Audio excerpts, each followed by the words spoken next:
Good evening. I'm Travis Walton, author of Fire in the Sky and subject of a movie of the same name. I'll be doing a little discussion here with you tonight, tell you about my experience back in 1975 and some of the aftermath. I'll be doing an interview, talking to you tonight for Hannibal Television, and enjoy the show. This is Hannibal here from thehannibaltv.com, and today I have a guest from the UFO world. He had a very unusual experience that not many people can say that they've had, and he's by far, I think, the most credible UFO abductee, and by listening to this interview, you're going to find out just why he is the most credible. He is Mr. Travis Walton, and we're doing this interview just outside his hometown of Snowflake, Arizona. Well, thanks for having me. It's a pleasure. To start this off, just to get a bit of history on you, what was your childhood like growing up around here? Well, I spent the first, probably up till about the 5th grade in Phoenix, and then we moved up here. Okay. As far as Payson at first, and then on up into this area. What sports did you play growing up? I was mostly into martial arts. I probably should have got into other kinds of sports, but I understand you did some boxing. Yeah. And is it true, well, I know it's true, but the resort that we're on here right now, Muhammad Ali actually had one of his training camps out here? Yeah, he came up to this area right after my incident happened, and he actually built a training ring there in the airplane hangar where I did my private pilot training. And I'm told that he stayed here in Bison Ranch, which is a little farther to the east and quite a bit closer to where the incident happened. So there's quite a few stories about him being very interested in UFOs, and that he had some major sightings before each of his big fights. Yeah, I know he had at least one sighting in Georgia because I was watching an episode of the Johnny Carson show on YouTube, and he actually brought up UFO sightings before a fight, and the whole purpose of the interview was to talk about the fight, but he brought the subject of UFOs up for a good 2 or 3 minutes until Carson finally got him back onto the fight, and they were kind of making fun of him. But he was saying, no, I'm being very serious. Oh, here. Yeah. You know, Angelo Dundee had some stories. I had an interview I wanted to bring, I couldn't find it, of Angelo Dundee talking about Muhammad Ali's interest in the subject. Do you remember the specific fight he was training for when he was up here? I don't. Okay. Did you have any chance to meet him? No, I didn't. Okay. My brother did. He was in boxing at the time. Yeah, I understand you were a little bit wilder in your youth than you have in your older age. That's true.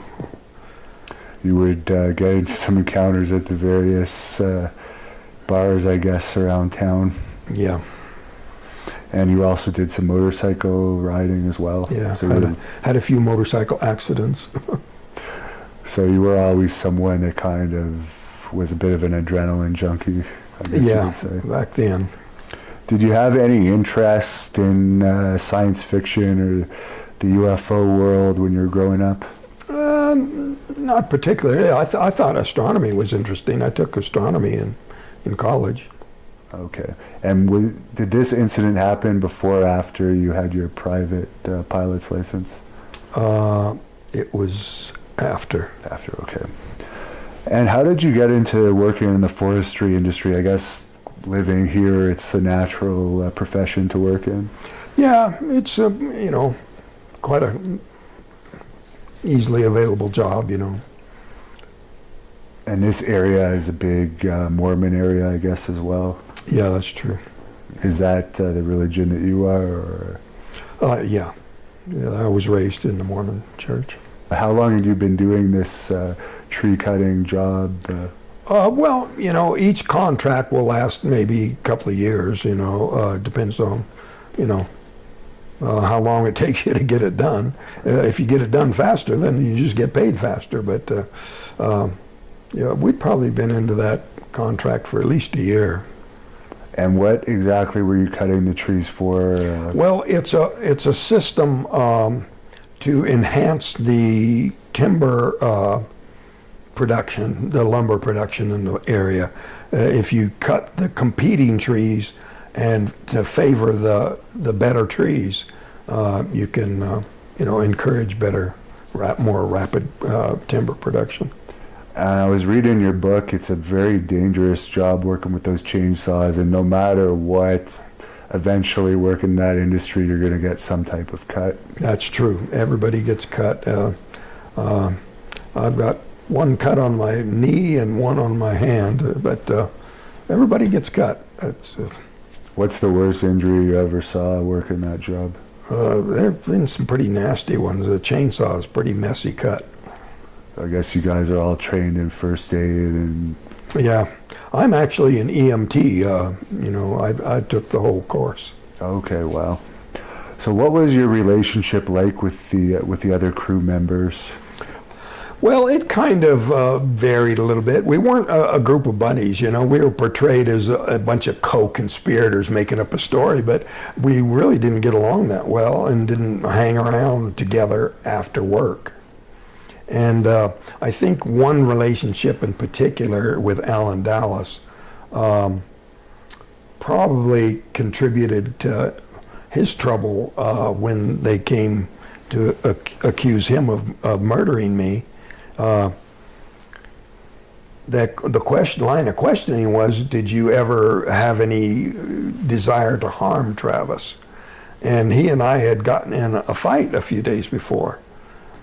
He had gone out to see this girlfriend of mine, and he was trying to lure her away and tell her, that he was the better man. And so we got in a fight over that, and he lost the fight, but I could tell he still had lingering aggression because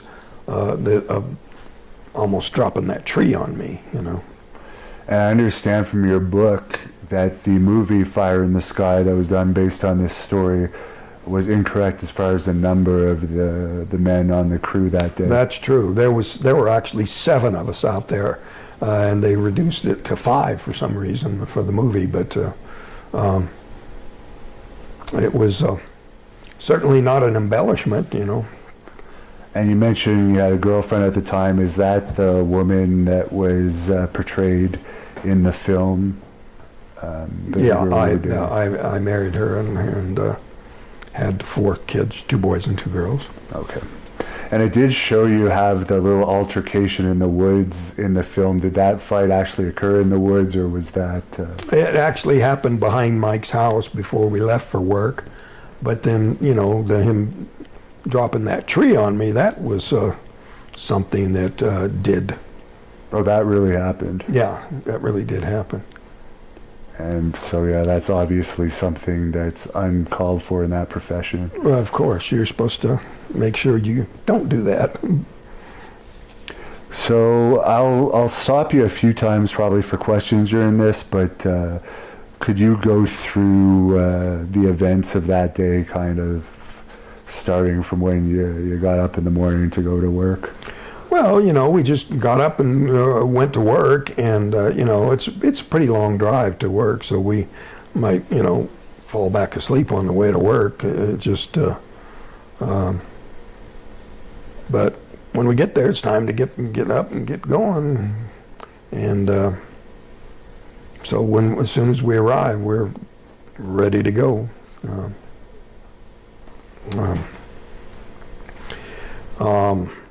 The various jobs are kind of decided by the boss. Who's cutting, who's piling, who's doing what. But it's pretty intense work, and we just got right to it.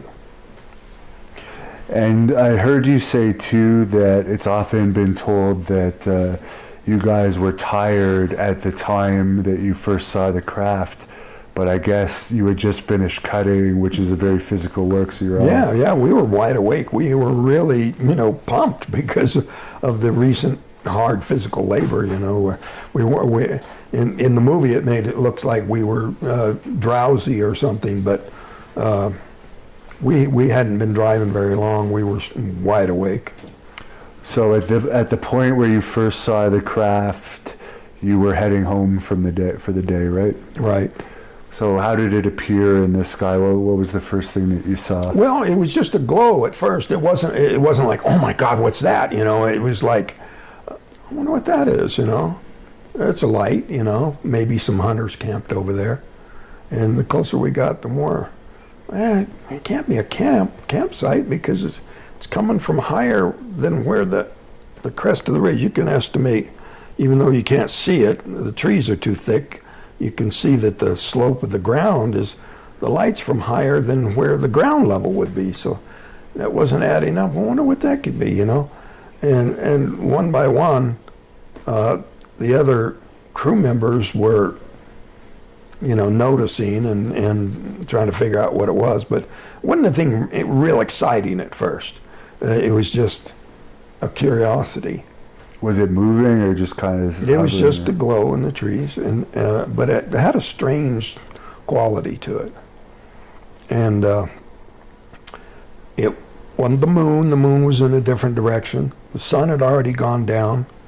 The idea, of a fire in the sky came from the fact that we actually had,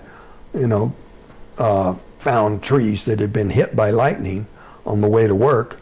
We stopped, put the fire out, So that was one thing that crossed our mind is, could this have been where lightning hit the tree up high and caught it on fire?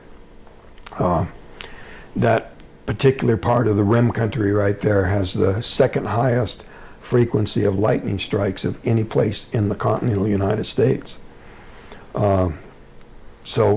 And fires are pretty serious out here with all the dry weather in the wood. And we're on the front row when it comes to putting them out.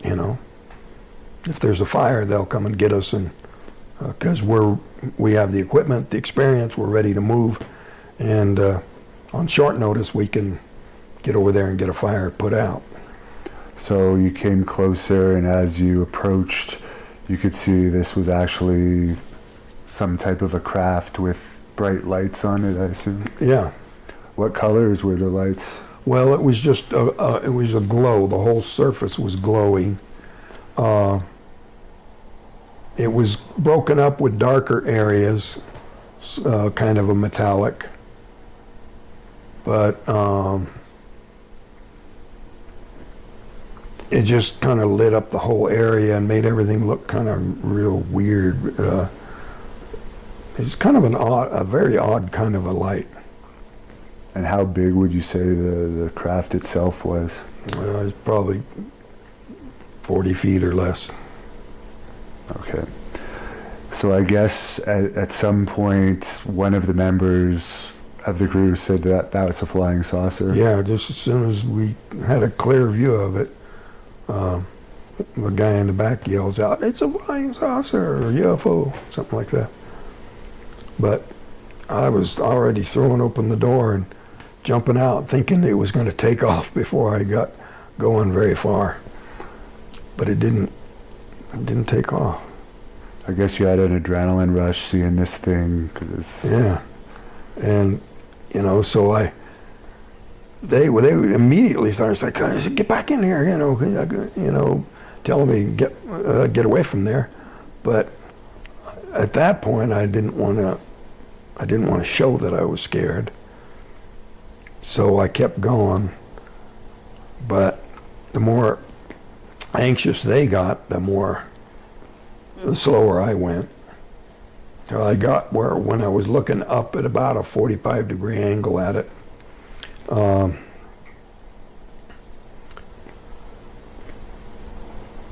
it suddenly got louder and started to move. And it was just kind of a reflex. Instead of just running at that point, I just ducked down behind a log there. And then they were really screaming at me to get back in the truck. And so I decided to run back to the truck. But when I stood up, I just felt this numbing shock go through my body. It was quite a bit like I touched high voltage or something. But they said it just picked me up and threw me like 15, 20 feet. And John said it was like a sack of meat hit the ground, like there wasn't a bone in my body. And Steve yelled out, "It got him," which in his vocabulary means it killed him, you know. And so Mike said that the crew started screaming at him to get the truck moving, to take off. And so he just did, you know, just revved up the motor and took off, he said, and went blasting down through the woods, driving way too fast for how rough the woods were. But it was that particular decision to take off at that point got those guys a lot of criticism. You know, people said, "Oh, gee, your coworkers weren't showing enough courage. They were all they cared about was saving themselves, and they're just gonna leave you to your fate." But I don't see anything wrong with what they did, because they thought it killed me. And it really didn't make any sense to them to get anybody else killed to save a dead man, you know. So they took off. That impulse was probably the smartest thing to do. They said they went up, they spotted some deer hunters, and they went and tried to catch them. When they couldn't catch them, Mike said he pulled over and he said, "Look, we got to go back." And some of the guys said, "No, let's just go get help." And then Mike said, "Well, look, if anybody doesn't want to go back, they can just wait here, and we'll pick you up on our way back." But nobody volunteered to get out of the truck and wait outside the truck in the dark. So they all went back together. Now in the movie, the hit was different too, right? When you were zapped, they didn't show that very well in the movie. Right, you know, it was a single blast that just literally threw me through the air. And in the movie, they were afraid somebody would be reaching for their popcorn or something and miss it, you know, because it was just a single blast. And that was just the way it was, you know. So they dragged it out. The light came on, held the actor there and then finally tossed him back. But it was just much more abrupt than that. So when they headed back, they saw the craft taking off towards the northeast. And so Kenny said he wasn't so scared that it would come back as what my body was going to look like. It was going to be all charred, you know, burned up, horribly blistered or burned holes in it or something like that. And so in the movie, it seemed like they couldn't find the spot. You know, they weren't sure where it was. But when Mike took off, he revved up the motor and popped the clutch and spun out, and so there was clear tracks of where the truck had been when we took off. So they really did know right where it was. I see. And I guess from the time you were zapped, you were pretty much unconscious, I was assume? unconscious, yeah. So you don't even really remember feeling the pain other than... When I regained consciousness, I felt a lot of pain. And what happened when you regained consciousness? Well, I was in and out for a while. Every time I'd kind of start to wake up, the pain would knock me out. But I finally could see this light above me, and I could hear the sounds of movement around me. And what with all this pain, something really terribly wrong inside. I thought maybe I'd been injured and that the crew had taken me to a hospital. So I thought this sounds of movement around me were doctors. And I couldn't focus my eyes. It actually kind of looked like doctors at first. And when I could finally focus my eyes, I could see it was these creatures. And I just flipped out. I just started screaming. I rolled away from them. I don't know how. I felt like I could hardly move, but There was no membrane around you either? no like in the membrane, movie, that nothing was holding made me up. down. Just my physical weakness, like I just couldn't move. What about a tool? In the movie it shows a giant metallic type of tool. I did grab an object off of the table there and swung at them. I didn't actually hit them. They weren't close enough to hit. What did they look like? They were hairless, small, huge eyes, and they just kept staring at me.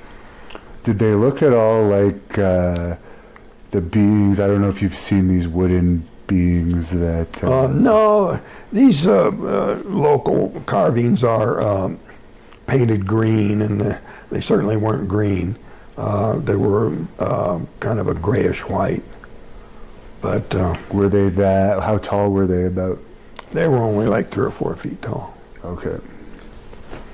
And were they wearing clothes? Yes.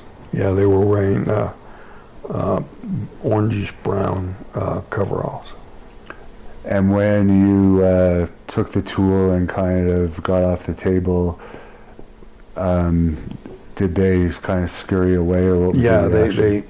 that made them stop to where they, and then I was planning on fighting my way past them because the only door was on the other side of them. But they just suddenly turned and...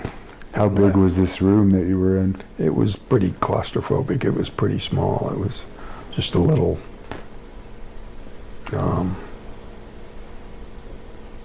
circular. It was really cramped. And adding to that effect was the fact that I couldn't get enough air to breathe.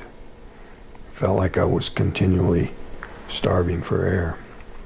You were on a table. Was the table attached to the floor? Yes, it was just a single leg in the middle, holding it up, and nothing fancy. Just I talked to one a guy that said he was abducted, and he said it seemed like everything in the room was molded out of the same material. Was that similar to your story? Yeah. The table and the floor were kind of just one material, and everything was all like one material. So you say they scurried out of the door? Mm-hmm. And then what was your reaction from there? Well, I was afraid they'd come back. They had gone to the right, so I went to the left. And I was just blindly trying to find a way out. I just thought, if I can open a door, I can drop to the ground, I'll be back in the woods. That probably wasn't the case, but that's what I was thinking in my panic, that You think it's still hovering over the same area? Yeah. So what about in the movie it shows you anti-gravity floating? Nope. No anti-gravity. That was something that the Hollywood people just Yeah, that was just threw in Hollywood there. embellishment. So you turn to the left after you see the beings turn to the right. What happens after that? Well, I was trying to find a way out, so I saw a chair and some buttons, and I thought maybe some of these could open some of those doors, but they didn't. And just trying to find a way to get some of these doors to open. And then a man came in, and he looked to be a human being to me. At the time, I took him to be a human. It was there to rescue me from these monsters, you know. How was the human dressed, or the human-like being? Just blue coveralls. Facial features of a man. Yeah, the facial features of a man, and hair. Yeah, kind of longish hair. Not no insignia, no like rank or military indicators. I see. And what happened from there? Well, I was looking for a way out, so when he wanted me to go with him, and assuming that he was there to rescue me, I went with him. Okay. He took me out through this little passage I take to be an airlock. The quality of the air was much different on the outside. Much easier to breathe and much cooler. But he was really in a hurry, moving me pretty quickly. So the air was thinner, I guess, in the first section you were in? Mm-hmm. Okay. Yeah, that feeling of suffocation, which just fed that panic feeling. So do you think the second room was part of the original craft as well, or do you think this craft kind of went into a larger ship? I think it probably went into either a larger ship or a building. Okay. So you go into this second compartment, and what happens from there? Well, he was hurrying me along, and so I had to pay pretty close attention just to keep from stumbling. I was still pretty weak. He's not talking to you, right? No, and I kept continually questioning him, but at first I wasn't too alarmed by that, you know. Or maybe he's just in a hurry to get me somewhere. Took me. Was there anything covering his head or anything? Yeah, there was a helmet over his head, and it made me think, well, either the air in there wasn't appropriate for him, or it had something to do with how combative I was, you know, that maybe it was just for protection. But for whatever reason, he was wearing a helmet and nobody else was. What was his outfit like compared to the other beings? It just look like a spacesuit, or? Yeah, just a blue coverall. Okay. Blue coverall, and the helmet is like a clear helmet? Yeah. Okay. Maybe fogged up or frosted on the backside. Circular? Or? Yeah, just... So he's telling you, he's hurrying you along, and then what's going on? Well, he takes me into this room, and there's some other people like him, and I was assuming that maybe he's not answering my questions because he's got the helmet on. Maybe he can't hear me. Maybe he can't talk with that thing on. So when he left me with these other people who were dressed like him, except for the helmet, I started over and started asking all of them the questions. And they were not answering either. And they started trying to get me to lay down on this table. And I found that kind of alarming. I started to resist. In hindsight, it was probably that I woke up in the middle of some sort of medical recovery. And because I was combative, they needed help from somebody that I wouldn't fight. And I also heard you say you think that they actually were treating you in retrospect for the injury that you Yeah. had from the blast. And they were actually in a hurry to complete this. And because I was fighting these little creatures that they couldn't handle me anymore. So these human-looking people forced me down on the table. And It was a female too, right? yeah, and the female administered anesthesia. And What did the female look like? she was quite attractive. They were similar in a family sort of way. What color hair? All the same hair? Or? Yeah, not a real pale blonde, just sort of a sandy blonde color. Do you think they could have possibly been other beings of a different race? Yeah, I think they could be. Perhaps selected just because their resemblance to humans would make me trust them. Some people think, well, maybe they just whipped up some kind of a android or something to inspire my cooperation. Right, because we've heard, and I'm sure you've heard, that there's lots of theories that there's different species of extraterrestrials, and like Yeah. the ones you've described from the first craft seem to have been possibly grays that were possibly operating Yeah, on. they didn't have that term back then, but I think that fits in with what people describe. And then But it seems you know, normal. there are people who say, "Oh, aliens would never have 2 arms and 2 legs. They would look like a giant cockroach or a big octopus or something." But no, a tool-using creature is going to have these 2 hands in front to manipulate matter and make things. I mean, apes have 2 arms and 2 legs. So did you get a vision of how many fingers they may have had? I got the impression of normal digits. Okay. And the human-like creatures, did anyone ever say that they could have been like the Nordics? Because we've heard of these. Yeah, I've Nordic heard that beings. term. Yeah. Okay, so they administered anesthesia to you, and this was it looked something like a normal anesthesia Just a normal mask, gas mask. but it didn't have anything attached to it. from No, what I no, understand. no hoses. It had a sort of a canister or a sphere hooked to it. Now, when they're holding you down, are they looking angry or? They didn't look angry. They looked impatient. I was, and whenever I would scream, I could see that they would kind of wince, like at the volume. How was the strength of the women? They were strong enough to hold me down.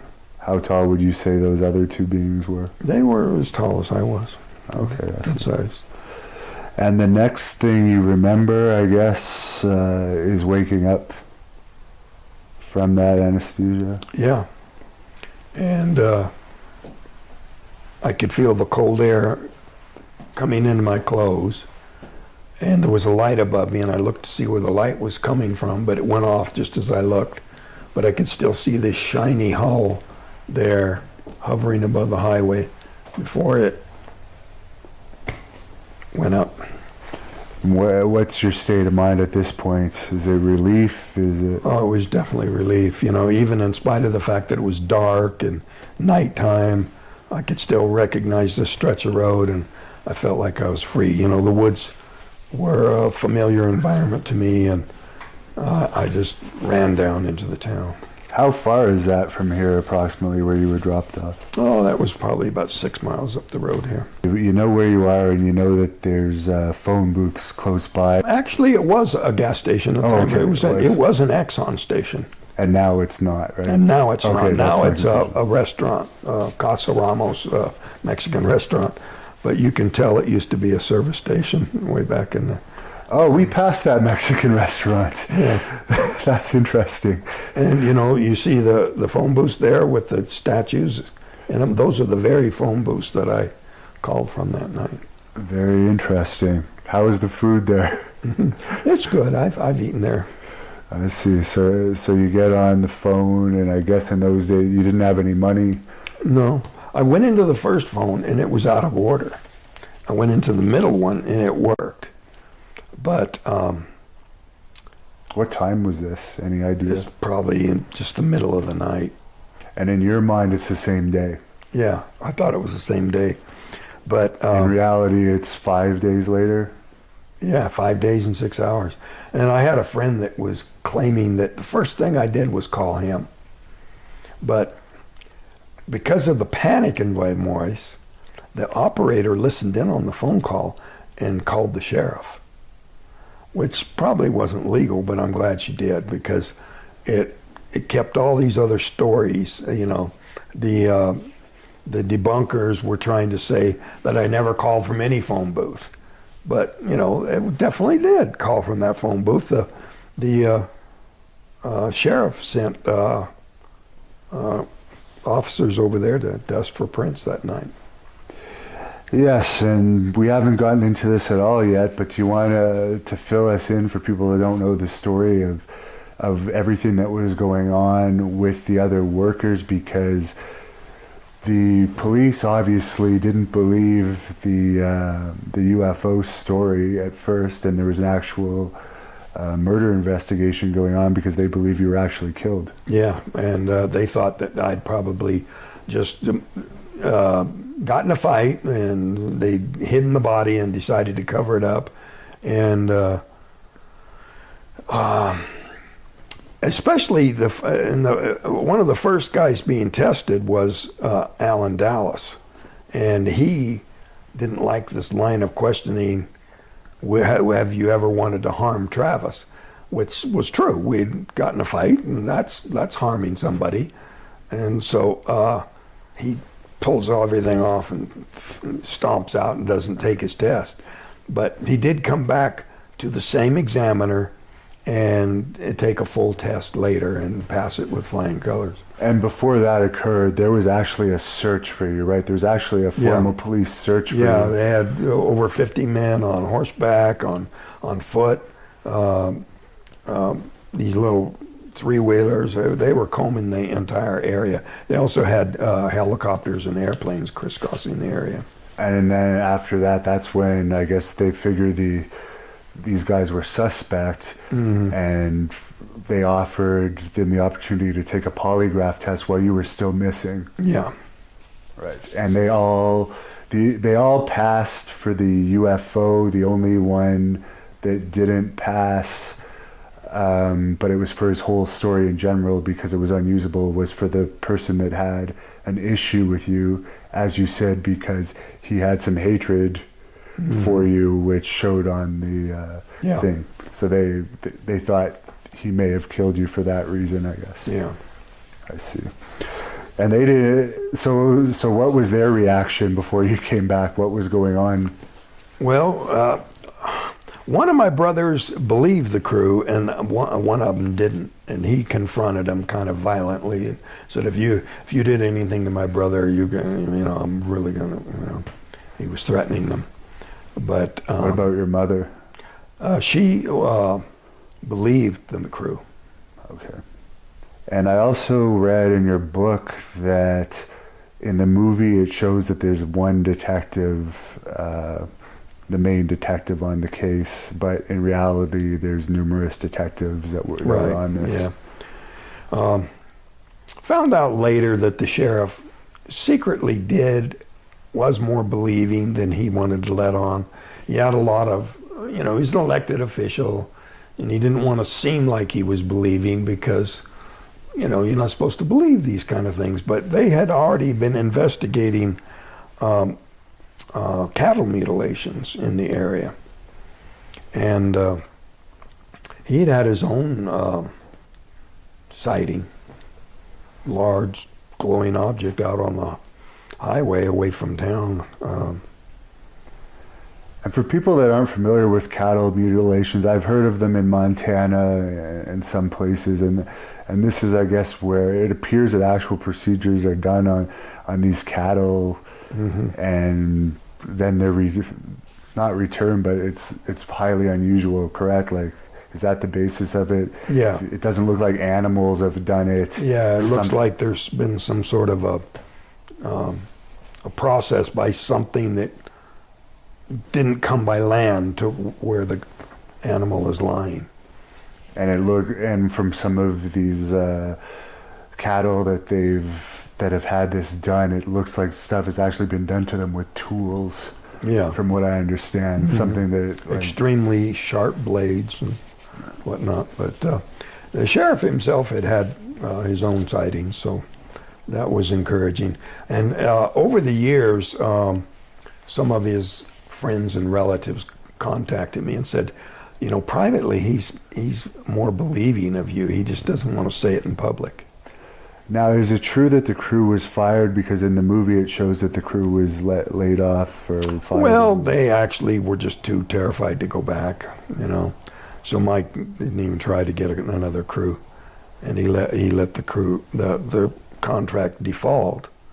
But the crew that took it over and finished it did it in same number of man days that we had left on our contract.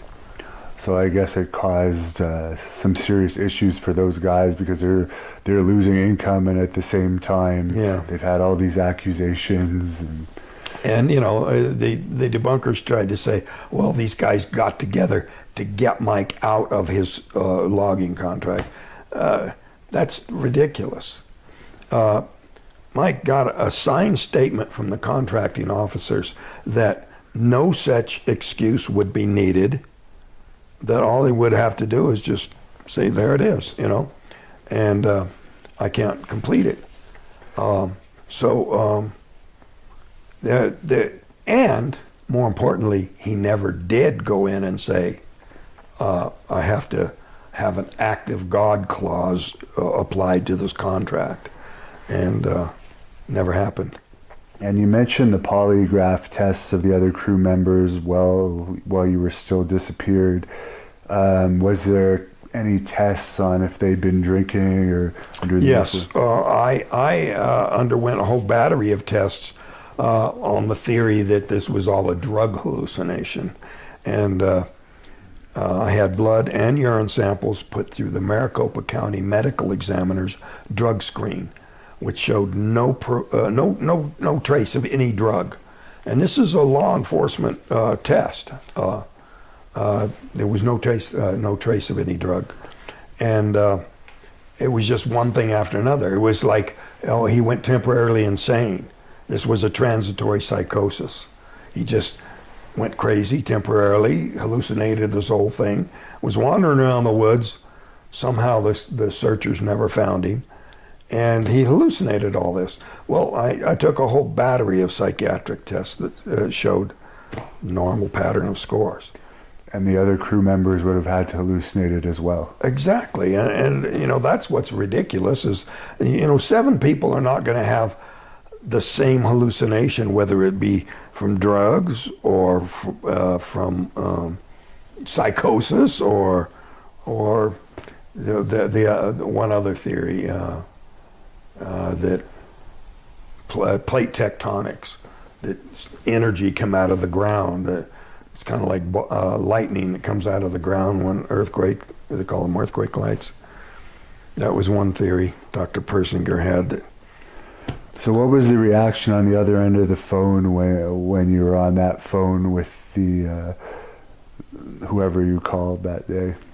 Well, my brother-in-law thought it was a prank. They'd been getting some prank calls. And so he started to hang up on me. And he was real sarcastic. I think you have the wrong number. I go, no, Grant, it really is me.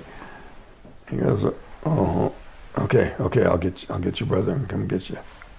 So they come to get you. In the movie, it shows that there's an investigator from the UFO American Foundation for Abnormal Resource. Yeah.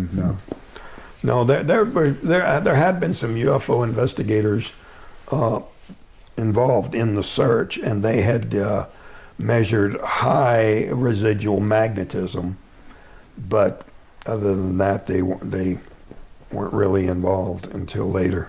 I see. So when they picked you up, what happened at that point? Well, the reaction was just so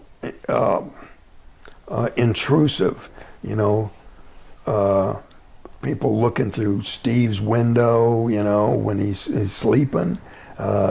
people stomping through my mom's flower bed, and there was no consideration whatsoever. I was in such a fragile condition that my brother said, there ain't no way I'm letting that crowd get a hold of him. And he was determined to get me some medical help. Is this media or town folk or? It was both media and tourists and even some intrusiveness of the law enforcement people. But because you said the sheriff heard the phone call, so yeah. The sheriff also wanted to contact. But weren't you taken somewhere before you went back home here? No. Okay. We went to my mom's house. My brother took my clothes, sealed them up in a bag so they could be forensically examined later. That failed, but at least he had the forethought to think of that. And just the pressure of what might be physically wrong with me and trying to get medical help. Had a whole battery of medical tests over the next few days. And what were some of those tests? You've already talked about some. You know, the blood and urine samples that were put through the county medical examiner's drug screen. I had upper body x-rays. I had EKG and EEG, brainwave scan. A pretty thorough bunch of tests. You eventually also did a polygraph test. Yes. You did numerous polygraph tests, I guess, over the years. Quite a few, yeah.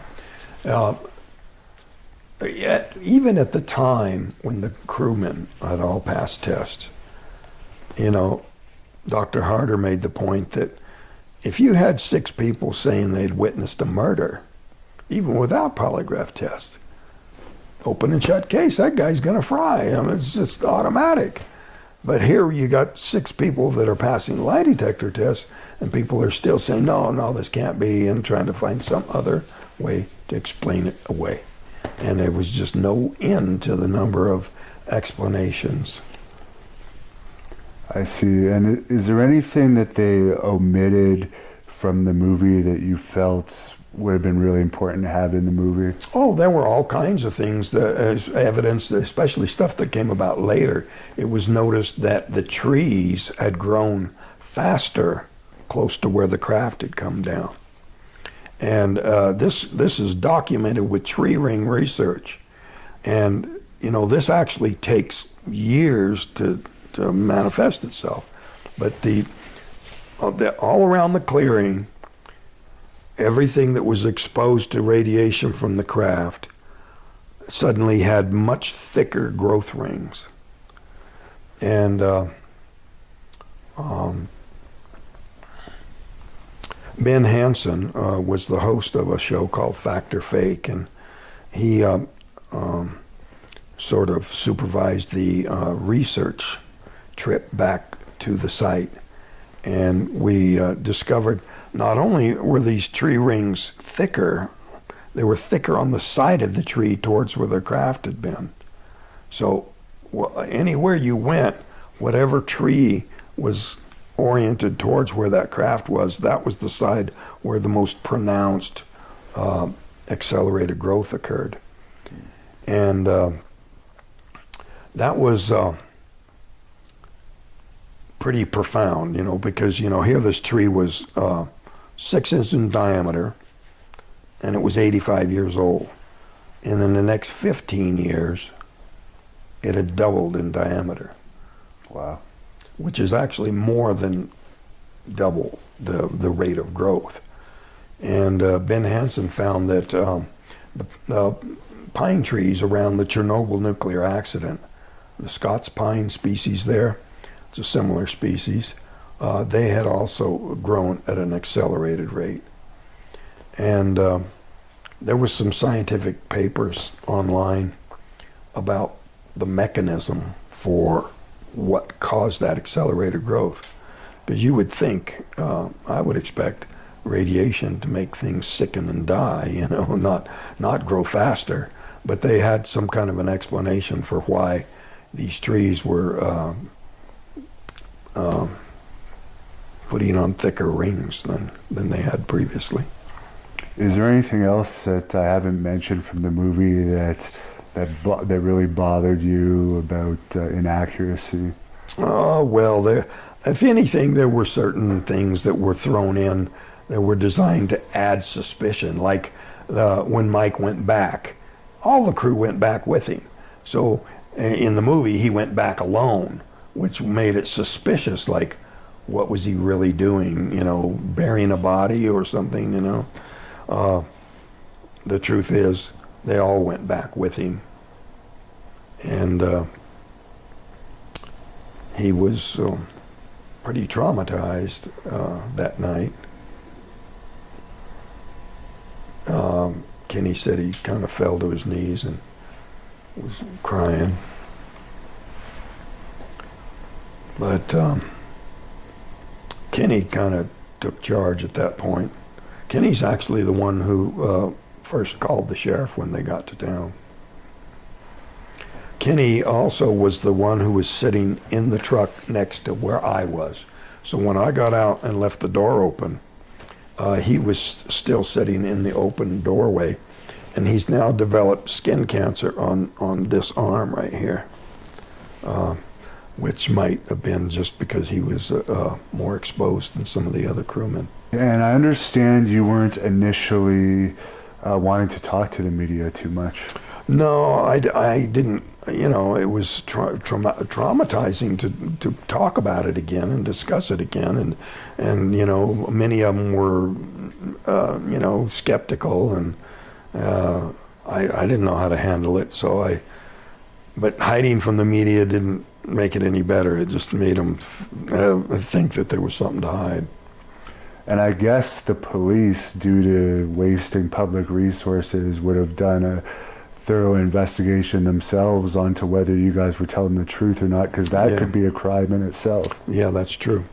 And they never found any such thing. I see. At the time that the 6 men passed lie detector tests, that would have been sufficient, you know, open and shut legal case. But you know, that now there's been 16 passed tests. Well, probably 20 by now, polygraph tests in connection with this incident. And that's, I guess, a lot from the media asking you to do them as well for various Well, Steve Pierce tells me that he has taken 4 more tests. Every time he got a new girlfriend, he'd take another polygraph test. And of course, polygraphs have advanced over the years as well. Yeah. So. Yeah, the last one I took was much more advanced. It was, I took 2 tests from that guy, and he did tests for the United States Marshals and Albuquerque Police Department and New Mexico State Prisons. And it was a 5-trace machine. It was just a little bit more advanced than the prior test. But all 5 of my tests just... How long was it after the incident that you went back to work at a regular job? Within a couple of years, I think I just made myself do it. How did you afford to survive in the meantime? It was difficult, you know. It was a struggle back in those days. And what was your ultimate career? Ultimate career? I don't know that I really had one at that point. I was kind of disoriented. Oh, I mean, like over the years, because you mentioned I know you've worked in the wood industry. You also have your private pilot. Well, I finally went to work at the paper mill, and I was. They let me work myself to death. Everybody around me was fighting to get overtime, and they wouldn't let them have it. But me, they'd let me have all the overtime I wanted. So I basically worked 12 hours a day for all 7 years I was there. Wow. And at what point were you approached about this story being made into a Hollywood movie? Well, at some point, Tracy Torme came to Snowflake and said I'd like to write this into a movie, and so he was saying, what if those people out there, he was pointing outside the cafe there and saying, what if they could kind of like experience it the way you experienced it, you know, if it was a dramatized and they could just kind of live it the way you guys lived it. And I said, yeah, you know. And so that was my hope. Well, it fell a little short of that. It wasn't as accurate as it needed to be. So someday I hope to tell the whole story. You know, a lot of the ins and outs of the investigation, I think, are important. What year did this happen in? This happened in November of 1975. And the movie came out in 93, so I guess they would have approached you 2 or 3 years before that? Yeah, 6 years. It took 6 years to make the movie. I guess you were compensated in some way for your story. Yeah. Were you on set as well? I saw some pictures of that. Yeah, I've got a picture of me on the set. It was an interesting experience to see a movie made. What were your experiences like with the actors? Did they get to know you at all? Or? Yeah, they were, you know, some of my best supporters, you know. They all studied the case and believed it had happened as it was reported.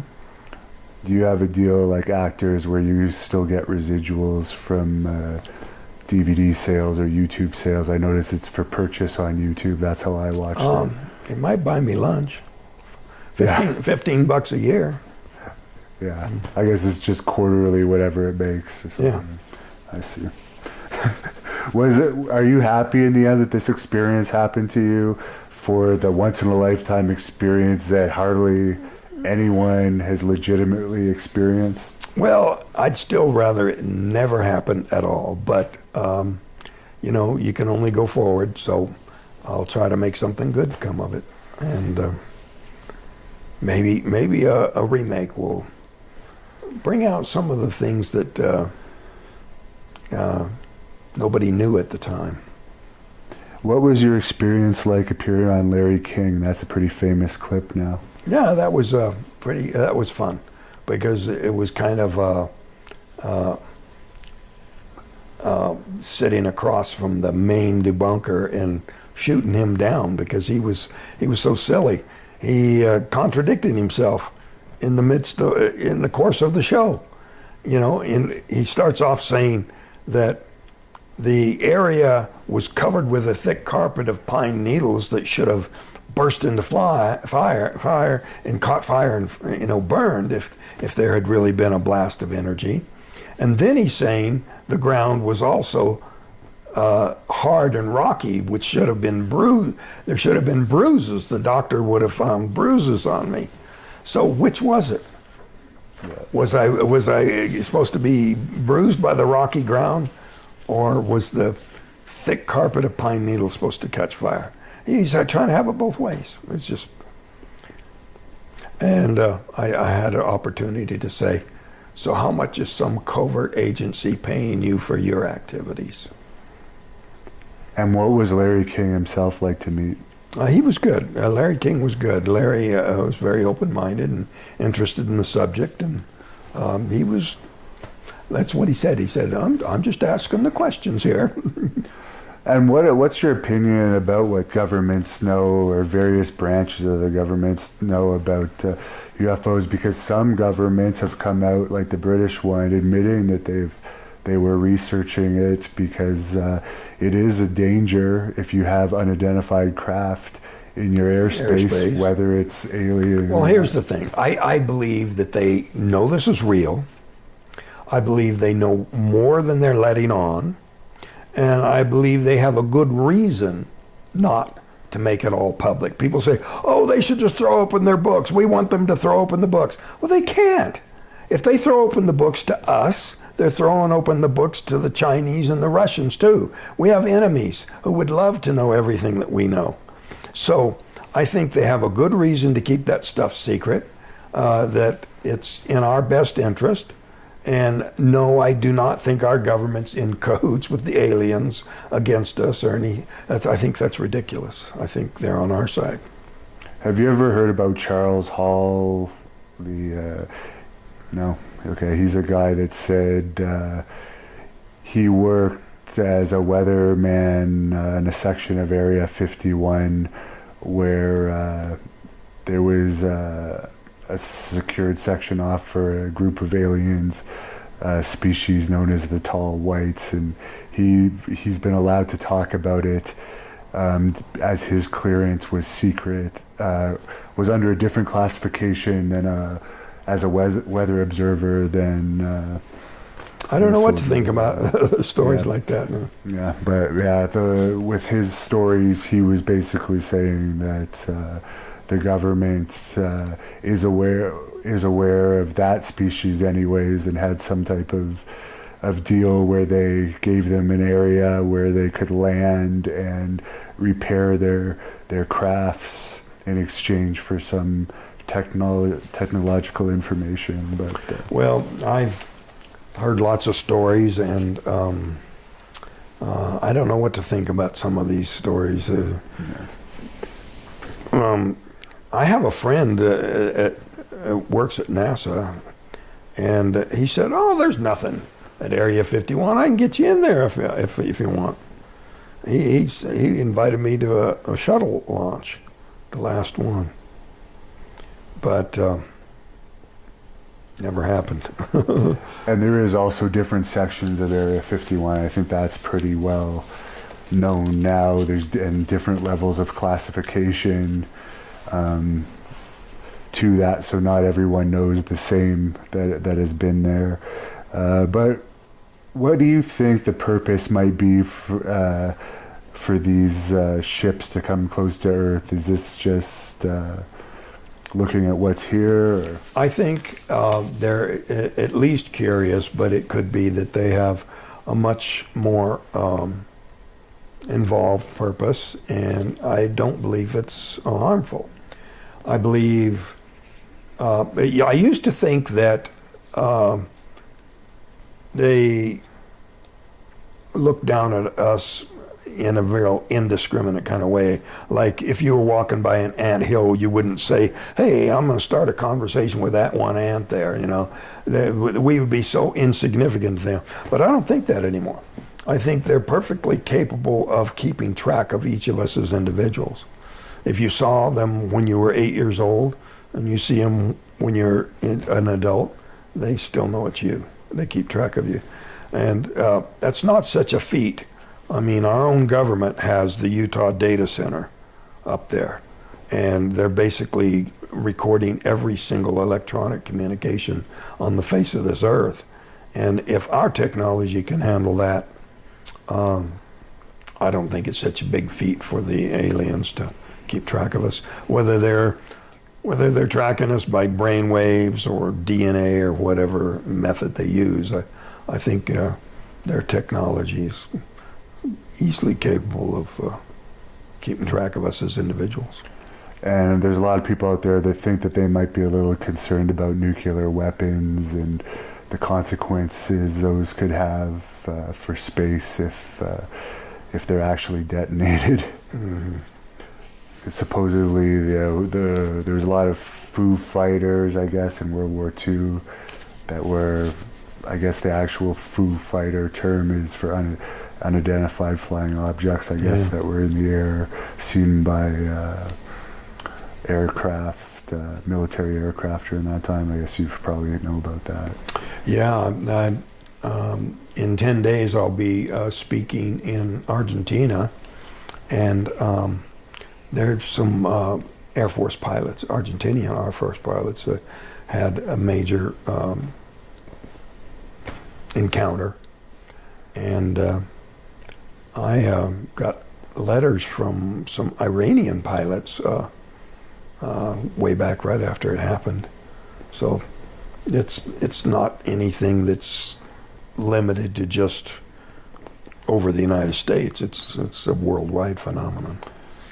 Yeah, I've heard that too. That it's not uncommon for pilots to come across them, and that's another security reason for these things.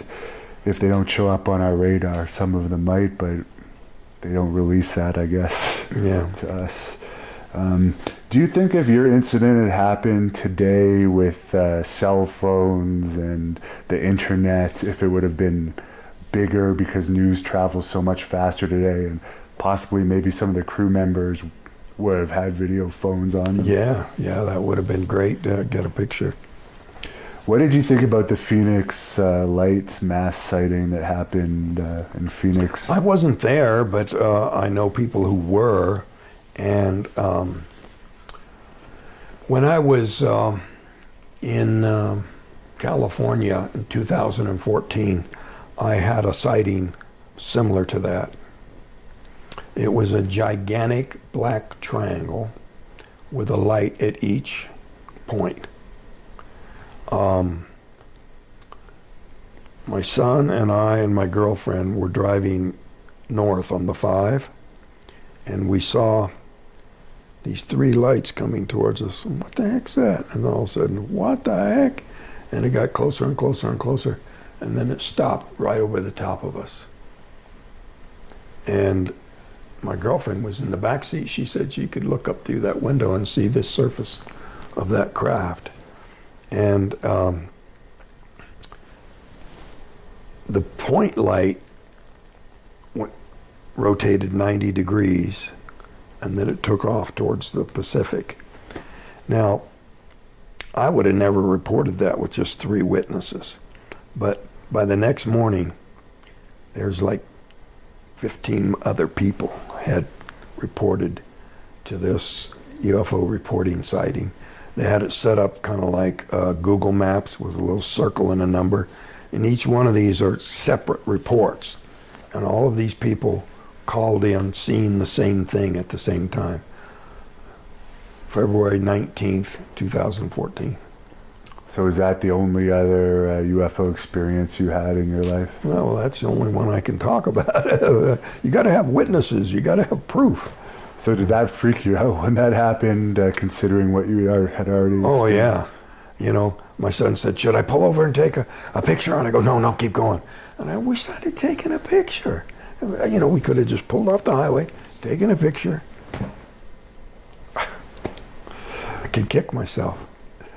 Now, I know everyone's experience would be different, and not everyone that is abducted is obviously telling the truth. Some people do it for different reasons. Yours is credible for many of the reasons stated, especially the large murder investigation. But if someone watching this happens to be abducted or in a situation similar to yours, what would your advice be to them? I still feel that they mean us no harm.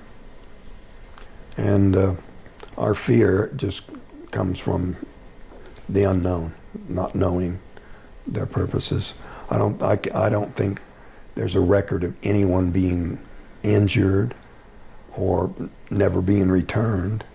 I was at the birthday party of Sonny Moore, Skrillex, Grammy Award winner, and he's really into UFOs, and he had a lady speaking there that had done regressive hypnosis on people that had experiences that they thought were harmful, that were terrifying, but then later realized that they had medical problems that were resolved in a positive way, problems that went away.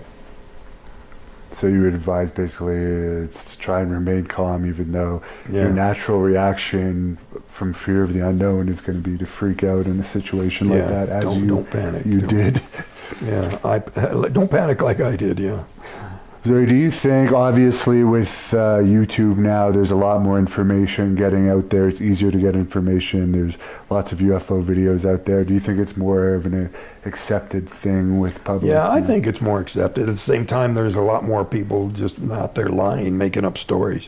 I run into these people at conferences, and You know, it comes down to this. I say, how do you know this? Explain to me how you know this. What source can you point me to where I can document the fact, and is the reasoning, does it make any sense? You know, when people just flarp stuff out there that they expect you to believe, you know, failing to accept it as accepted isn't the same as saying it's false. I don't know. I won't pass judgment, you know, on a case where somebody's just relating an experience. For all I know, they had a very vivid dream. But if they want me to accept it in the category of proven, I want them to give me some basis for that, some justification for that. And I guess you mentioned you have a girlfriend, so I guess you're not married anymore. What are you doing with yourself these days? I know you're doing conferences. Yeah, just conferences and stuff, and working on some automobile projects with my youngest son. He's a really good crack mechanic. And you have a website where people can order your book. I don't know if you want to grab it to show people if you can reach it. TravisWalton.com. And I read it. It's a very interesting book. Goes over a lot of the stuff we talked about today in much more detail, and a few other things as well. And you're doing appearances still here and there. You are on Facebook. I don't know if that's your real account or not. Yeah, I think that's. I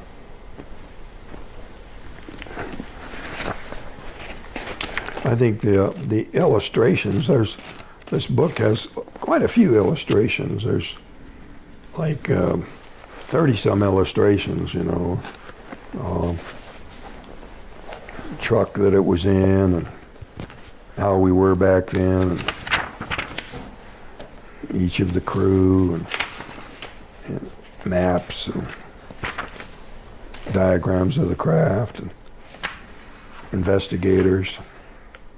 Is that the picture of the face of the could you just lift it up a bit for the camera? Yeah, that's how you described it to an artist. Yeah. Okay. And it kind of has a nightmarish quality, but that's the way I felt at the time. I see. And that's you on the job there next door, yeah. And you also brought this DVD. I guess this DVD is available through your website as well. Yeah, 90-minute DVD. Oh, and there's also another one. The Paranormal Witness was a 90-minute special, normally a 1-hour show. So they did an excellent job also. Oh, that aired on television? Yeah. And this here is the tree rings of the tree that we first discovered the growth phenomenon. You can see that you count 85 growth rings out to here, and then the 15 out to there, and basically the same diameter. Of all the people that you've met at the various UFO conferences, for UFO researchers out there watching this, of course they're going to have interest in UFOs. Is there any others that you would recommend as credible people that they might want to look into? I've met a lot of people that I consider credible, but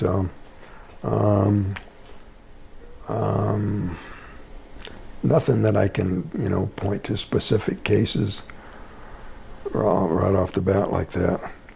I've tried not to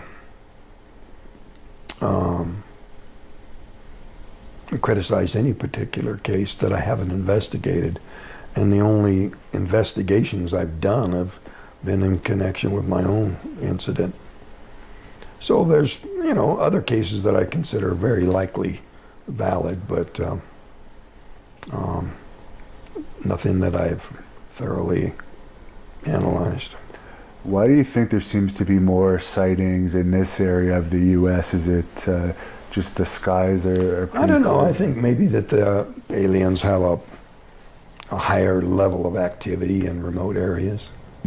Do you still stay in contact with some of the other crew members and know what? Yes, I do. You know, John and Steve are long haul truckers and truck drivers. You know, and I guess he's got a sleeper, and so he just wherever is at the end of the day, he'll pull over and rest, and he'll very often go online and send out some kind of a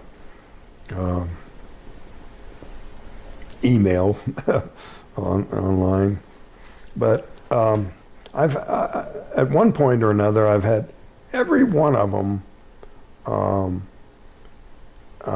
speak with me, except maybe Dwayne Smith. Well, a little bit at the very first, but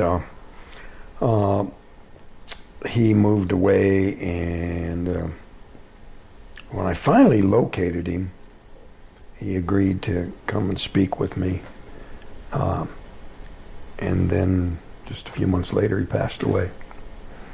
So Alan and Dwayne Smith are no longer with us, but John and Steve are still out there, and we're on friendly terms. You know, they'll stand up for what's real.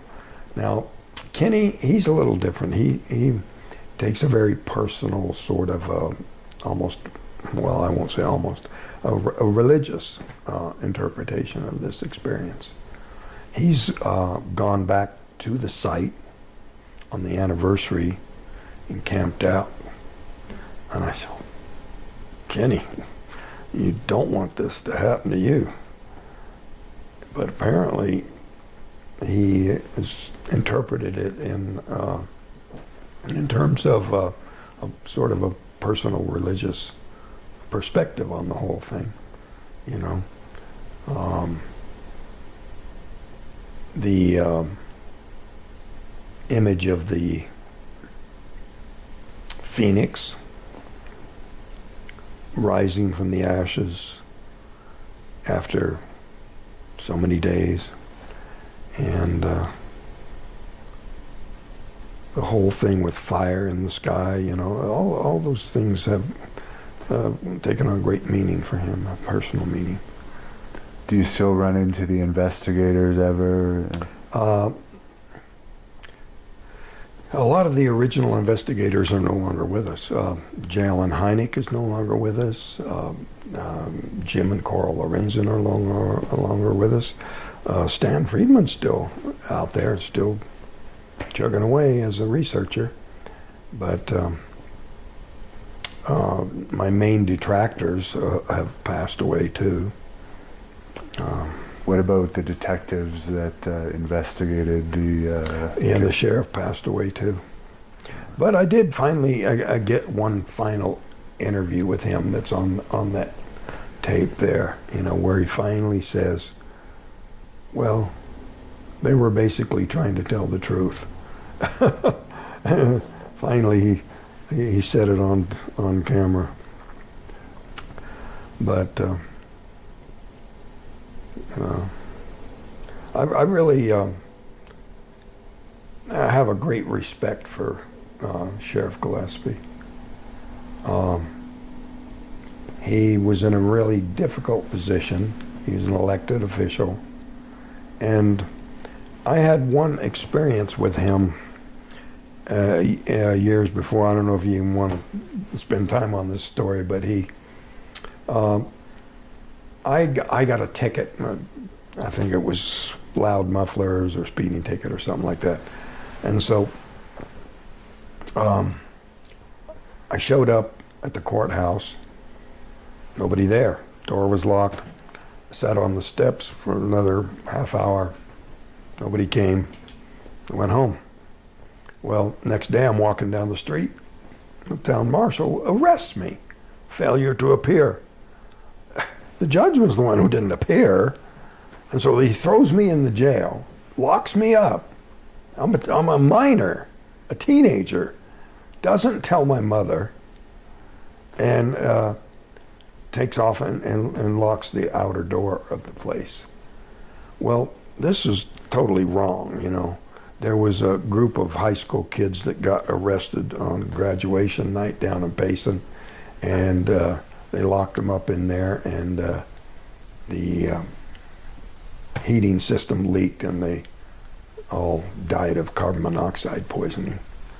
And so, you know, you don't lock kids up and walk off and leave them, you know. So I knew it was unjust, and so I broke out of the jail, and I went down and I turned myself in to Sheriff Gillespie. I told him, look, you know, this jail is a mess.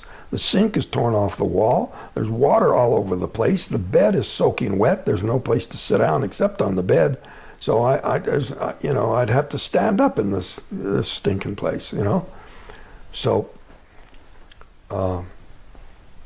his deputy comes down there to get me. And he comes up to the sheriff and he says, yeah, guy's a real rough one here. He tore up our jail, tore the sink off the wall. And Sheriff Gillespie says, Woody, don't you lie to me. So I was down there last week and that sink was torn off the wall then. Woody got real red in the face. They dropped all the charges and everything, but that was the end of that one. But he had the... How did you break out? I gotta know. It was a Cracker Jack jail, you know. There was a broken weld, and it was... And I couldn't get out through the front door, so I went up through the attic and come down into the library and caught a ride down to the sheriff, turned myself in, explained the situation. But they dropped all the charges because that was just totally against the law. But I was very impressed with the sheriff would side with the truth instead of with his own deputy. And you do have a petition up regarding the remaking the Hollywood version of your movie. Yeah, I'm interested in there's quite a bit of interest around the globe, and I think that there would be a tremendous amount of interest in seeing a remake of the movie. Their sequel rights expired after 4 years, and so it's wide open. I'm ready to go and for a more accurate retelling of this story.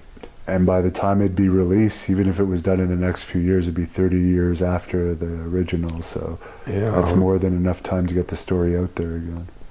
It'd be more like 50 years, wouldn't it? Yeah, well, from the actual incident, but I mean from the release of the movie. Yeah, from the release of the movie, yeah. Well, I really appreciate that you talked to us. Is there anything else you'd like to point out from your book or tell us before we close this off? Well, someday there'll be a more updated edition and getting into a whole lot of things that didn't get to in the original book. You know, there was additional information concerning the growth rings and this fulgurite thing. That perhaps the aliens are interested in this mineral, fulgurite. It's rare, and it's formed when lightning strikes the ground. You got millions of degrees and millions of volts forming substances that aren't formed geologically. So you're not going to find them just anywhere. So in places where there's a large number of lightning strikes, you're going to find more fulgurite. And it's some kind of a crystal that's supposed to have special properties.